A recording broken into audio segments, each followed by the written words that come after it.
নমস্কাৰ প্ৰিয় দৰ্শক আপোনালোকে চাই আছে এনি লাইভ সমূহ অসমবাসীলৈ অসমীয়া নৱবৰ্ষ আৰু ৰঙালী বিহুৰ আন্তৰিক প্ৰীতি আৰু শুভেচ্ছা জ্ঞাপন কৰিছোঁ। পঞ্চায়ত নিৰ্বাচন 2025 ইতিমধ্যে সমগ্ৰ অসমৰ গাঁৱে ভূঞে শাসক বিৰোধীয়ে পঞ্চায়ত নিৰ্বাচনৰ প্ৰচাৰ কাৰ্য অব্যাহত ৰাখিছে। পঞ্চায়তৰ নিৰ্বাচনৰ আজিৰ এই পৰ্যালোচনা অনুষ্ঠানত মোৰ সৈতে উপস্থিত আছে নৱগঠিত পাকা বেতবাৰী সমষ্টিৰ অন্তৰ্গত 7 নম্বৰ বেকি জিলা পৰিষদৰ এআইইউডিএফ দলৰ মনোনীত প্ৰাৰ্থী শিলিনা খন্দকাৰ ডাঙৰীয়ানী। আপোনাক আজিৰ এই অনুষ্ঠানত স্বাগতম জনাইছোঁ। নমস্কাৰ। প্ৰথমে আপোনাক ৰঙালী বিহু আৰু নৱবৰ্ষৰ শুভেচ্ছা জ্ঞাপন কৰিছোঁ। আপুনি এআইইউডিএফ দলৰ প্ৰাৰ্থিত্ব লাভ কৰি কেনেকুৱা অনুভৱ হৈ আছে আৰু ৰাইজক কি ক'ব? নমস্কাৰ ও আসসালামু আলাইকুম। মই শিলিনা খন্দকাৰ 7 নং বেকি জিলা পৰিষদৰ এআইইউডিএফ দলৰ মনোনীত প্ৰাৰ্থী। এআইইউডিএফ দলৰ প্ৰাৰ্থী হৈ এআইইউডিএফ দলৰ নীতি আদৰ্শক সন্মান জনাই মই এই দলৰ প্ৰাৰ্থী হৈ গৌৰৱ অনুভৱ কৰিছোঁ। মই ৰাইজক আমাৰ দলৰ ছায়াত থিয় দিবলৈ অনুৰোধ জনাম। আপোনাক 7 নম্বৰ বেকি জিলা পৰিষদ এৰিয়াৰ যিসকল ভোটাৰ আছে তেওঁলোকে কিয় ভোট দিব? চাওক, বিগত দিনত দুৰ্নীতি আৰু শোষণৰ বিৰুদ্ধে যুদ্ধ কৰি মই বেকিবাসীক উন্নয়নৰ প্ৰতিশ্ৰুতিত ৰাইজে মোক ভোট দিব।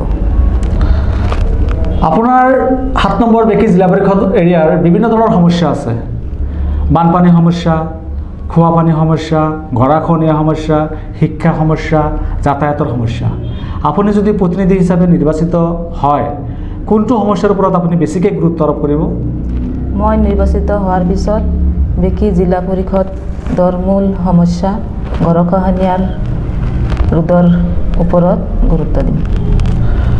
কোনটো ৰাজনৈতিক দলৰ প্ৰাৰ্থীৰ লগত প্ৰতিদ্বন্দ্বিতা হ'ব? মূল প্ৰতিদ্বন্দ্বিতা বেকি জিলা পৰিষদ সমষ্টিত শিলিনা খন্দকাৰ অপ্ৰতিৰোধ, গতিকে মই ভাবোঁ মোৰ কোনো দলৰ লগত প্ৰতিদ্বন্দ্বিতা নহয়। আপুনি কি জয়লাভ কৰাটো নিশ্চিত? হয়, মই জয়লাভ কৰাটো নিশ্চিত। হয়, ৰাইজে যদি মোক বিচাৰে আৰু ৰাইজে যদি মোক সহায় কৰে তেনেহ'লে মই জয়লাভ কৰাটো নিশ্চিত। আপুনি এগৰাকী নাৰী আৰু এআইইউডিএফ দলে আপোনাক 7 নম্বৰ বেকি জিলা পৰিষদৰ এআইইউডিএফ দলৰ প্ৰাৰ্থী হিচাপে প্ৰক্ষেপ কৰিছে। নাৰী সমাজৰ কাৰণে আৰু নাৰী সবলীকৰণ কৰাৰ কাৰণে আপুনি কি ভূমিকা গ্ৰহণ কৰিব? হয়, আমাৰ সমাজখনত নাৰীসকল বহুত পিছুৱাই আছে আৰু মই এই নাৰী সবলীকৰণত নাৰীসকলক বিভিন্ন ধৰণৰ প্ৰশিক্ষণৰ দ্বাৰাই আগুৱাই নিবলৈ চেষ্টা চলাম। কোনটো ৰাজনৈতিক দলৰ প্ৰাৰ্থীৰ লগত আপোনাৰ প্ৰতিদ্বন্দ্বিতা হ'ব? বেকি জিলা পৰিষদ সমষ্টিত শিলিনা খন্দকাৰ অপ্ৰতিৰোধ, গতিকে মই ভাবোঁ মোৰ কোনো দলৰ লগত প্ৰতিদ্বন্দ্বিতা নহয়। এইবেলি নিৰ্বাচনত আপুনি নিৰ্বাচন প্ৰচাৰ চলোৱাৰ ক্ষেত্ৰত মূল ইছ্যুটো আপোনাৰ কি হ'ব? বিগত দিনত দুৰ্নীতি আৰু শোষণৰ বিৰুদ্ধে যুদ্ধ কৰাই হ'ব মূল ইছ্যু। দুৰ্নীতিৰ বিৰুদ্ধে আপুনি কেনেকুৱা ভূমিকা গ্ৰহণ কৰিব? মই দুৰ্নীতি নকৰোঁ আৰু কাকো দুৰ্নীতি কৰিবলৈ নিদিম। প্ৰিয় দৰ্শক, আপোনালোকে চাই আছে এনি লাইভ, চাই থাকক, লাইক কৰক, শ্বেয়াৰ কৰক, কমেণ্ট কৰক। তথ্যনিষ্ঠ বাতৰিৰ বাবে এনি লাইভৰ লগত যোগাযোগ কৰক। এনি লাইভ সদায় আপোনালোকৰ লগত আছে। স্ক্ৰীণত আমাৰ নাম্বাৰ দিয়া আছে।